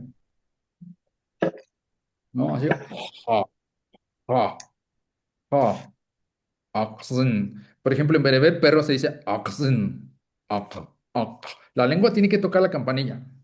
Y es para nosotros irritante porque no ponemos la lengua en la campanilla, ¿no? Ox, oxen, oxen, ¿no? Entonces, sí, lo que Jorge dice es que sí, estas rutinas gestuales sí van amoldando al aparato fonoarticulador, ¿no?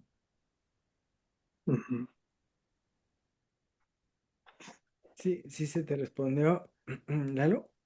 Sí, muchas gracias. Vale. ¿Alguien más?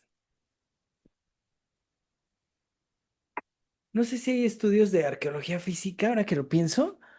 Digo, de antropología física, bueno, de lo que se hace con cuerpos. No, no se puede. Es que si hay estudios de, por ejemplo, cosas óseas que más o menos hablan de lo que hacían, ¿no? De las prácticas comunes de los grupos culturales, pero no sé si se puede hacer, o tener algún rasgo, Sí, em- sí, hay un montón de estudios de eso. Por pero ejemplo, aquí en lingüísticos. América, a qué se dedicaban las personas? Sí, pero lingüísticos. Ah, no, Está difícil, ¿no? Tendría que haber modificaciones óseas y no sí, creo que se llegue a tanto. no, no creo. Hasta donde sabemos, no, pero pues, no esas, puede que sí, ¿no? Ajá, pérdida de dientes, o no sé, tal vez el desgaste de los dientes, es que no creo, porque comemos mucho, entonces pues, es un problema. No creo que eso se pueda tener huella arqueológica. No, no creo. O sea, se tendrían que encontrar, por ejemplo, cerebros enteros, ¿no? Para ver, más bien ver qué hubo ahí. No, no, pues no. No, Lalo, no me sale. ¿Alguien más? Ok. ¿Alguien más? S'il vous plaît. Nada más quedan sin participar María Jessica y Magnolias. No esa fuerza, no esa fuerza. Porque luego me dicen que los obligo y me hace sentir mal. Pero nadie más, ¿no? ¿Seguros? Próxima sesión, Octavio. Estaba yo revisando. Yo creo que esto nos va a llevar unas 3 sesiones. Ya vamos preparándonos para el seminario de calendarios. Ya me dijo Alejandra que ya le diga qué miércoles. Entonces, listo. Me da mucho gusto verlos a todos acá. eh, Buenas noches a todos. Yo me voy. ¿Por qué, Doc? porque vas lejos. Porque no, yo, Es, yo, yo vivo lejos, tú vas lejos. sale, pues. Buenas noches. Ay. Y Magnolia, ojalá puedas seguir viniendo. Yo sé que estás con horas de diferencia con nosotros, pero resiste, resiste. La vida no se hizo para dormir. Nos vemos la semana Ay, siguiente. descansen, vaya. Nos vemos el próximo miércoles. Bon nuit, ya finalizó.